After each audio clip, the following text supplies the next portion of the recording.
지금 우리는 함께 주중 가운데에도 요한계시록을 묵상하고 있고 오늘도 계시록 말씀을 우리가 전하고 함께 듣고 있습니다. 오늘 5번째 천사가 나팔을 붑니다. 5번째의 나팔은 그동안 4번째 분리였던 자연재해 그리고 재앙과 달리 악한 영적 전쟁들이 어떻게 시작하는지에 대해서 설명해주고 있는 장면입니다.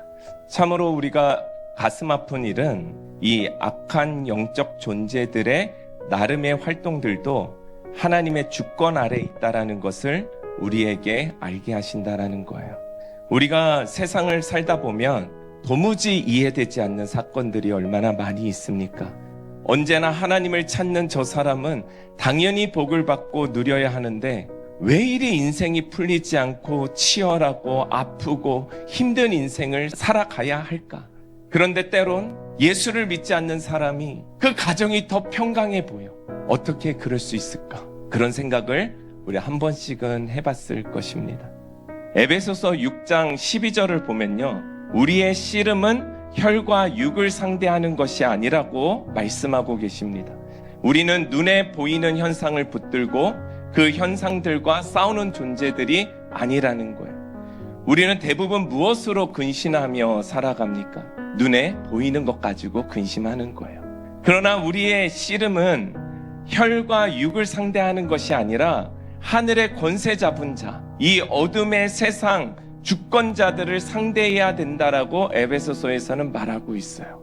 우리가 영적인 전쟁의 실상을 보지 않는다면 우리는 이 허상과 같은 세상 속에서 생명의 길, 그 진리의 길을 발견할 수가 없다라는 거예요. 그래서 영적인 싸움은 중요하다라는 거예요. 자, 오늘 이 5번째 재앙은 무저갱이 열리는 재앙이에요. 자, 무저갱이란 끝이 없는 깊은 구덩이를 말하죠. 이 무저갱의 열쇠를 하늘에서 땅에 떨어지는 별 하나가 받았다라고 오늘 본문에서 말하고 있어요. 이 무저갱에 갇히는 존재들은 어떤 존재들이 갇히냐라고 나와 있냐면은 옛 뱀이요 마귀요 사탄이라.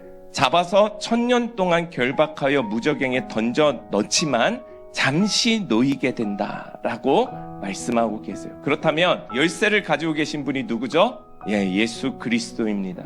예수님께서 천사에게 무저갱 열쇠를 잠시 주시고 그 문을 열게 하시는 거예요. 문이 열리니 어떤 일이 벌어지냐면은 해와 빛을 덮을 만큼의 어두움들이 올라오더라는 거예요. 그리고 황충이 올라왔다라고 이야기하죠. 황충은 우리가 잘 아는 메뚜기죠. 구약 때 이스라엘이 이제 출애굽하기 전 8번째 그 재앙을 받죠. 한마디로 메뚜기는 뭘 상징하죠? 재앙을 상징하죠. 파괴를 이야기하죠. 파괴적 존재를 이야기하는 거예요. 그런데 왜 그런 존재들이 무저갱에서 기어 올라오냐라는 거예요. 사실 그 어둠의 존재를 황충으로 그려놓은 것이지 진짜 메뚜기를 말하는 것은 아니죠. 영적인 어둠의 존재들이 올라온다라는 거예요.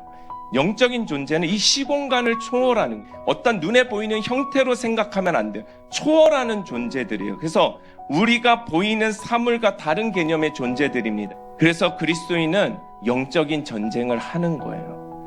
우리가 영적 전쟁을 하지 않는 이유가 있어요. 안 하는 이유는 이러한 어둠의 세력들이 이 세상 가운데서 어떤 일들을 하며 살아가는지를 우리가 알지 못하기 때문에 그래요. 그래서 혼란에서 우리가 벗어나질 못하는 거예요. 여러분, 우리는 왜 기도를 합니까? 왜 우리는 믿음의 삶을 왜 우리는 살아갑니까? 우리 삶의 여러 모습의 씨름들은 우리의 힘으로 절대 감당해내지 못하기 때문에 기도하는 거예요. 우리는 이 세상의 악한 영들과 함께 공존하고 있다는 것을 지금 우리가 잊지 말아야 된다는 거예요. 우리의 입을 열어서 예수 그리스도의 이름으로, 예수 그리스도의 이름을 부르며 어둠의 영들을 우리는 물리쳐내야 되는 거예요. 그런 권세를 예수님이 우리에게 주셨다라는 거예요. 우리가 하나님께 기도를 하고 주를 하나님의 아들이라 부르며 믿음의 선택들을 하며 살아가는 이유가 무엇입니까?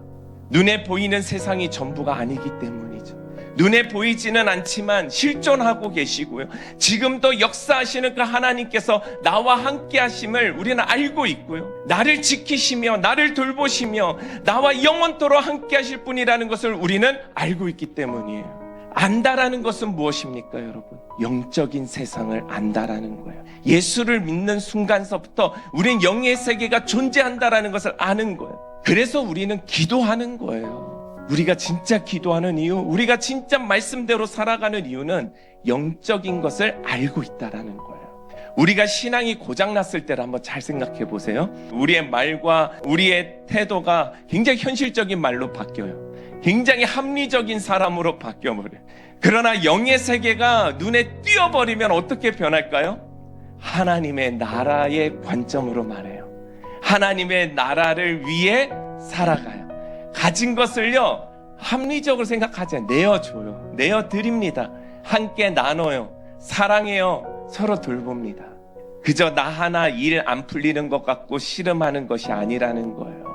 사탄이 지배하는 이 세상은 우리의 힘만으로는 바꿀 수 없기 때문에 우리는 어디에 속할지를 정한 사람들이고, 우리는 우리의 삶의 형태를 어떻게 살기로 우리는 결정지었으므로 죽음과 죽음의 그 이후의 삶의 형태도 함께 결정되어진 자들이라는 거예요. 이 결정을 변하게 하기 위해 우리는 얼마나 많은 공격들을 받고 있습니까?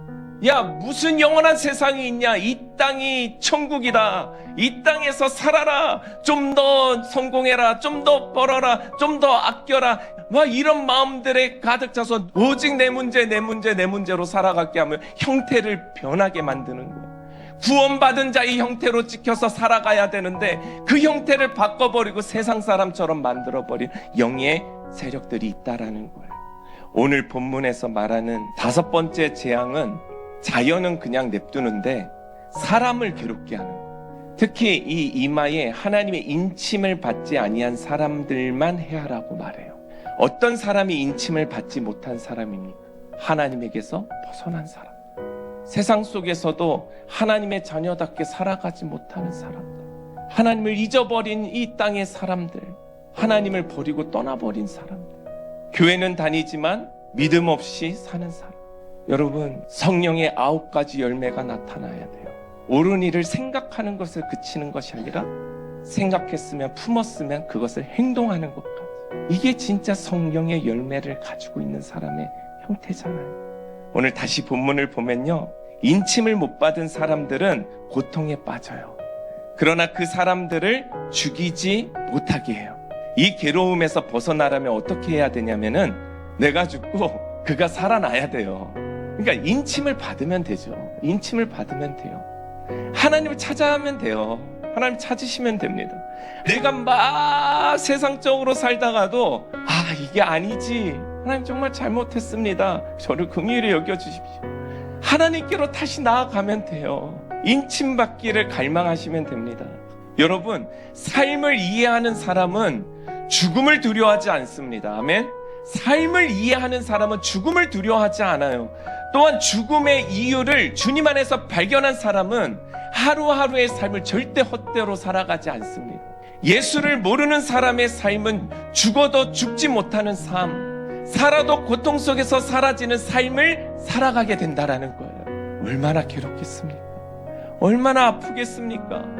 여러분, 정말 우리가 열심히 전도해야 됩니다.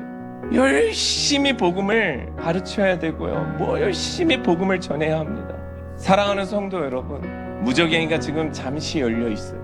지금 이 땅에 잠시 동안 어둠의 영들이 활기를 치고 있을 거예요. 그들은 세상을 통치하려고 하고 세상을 지배하려고 하고 있어요.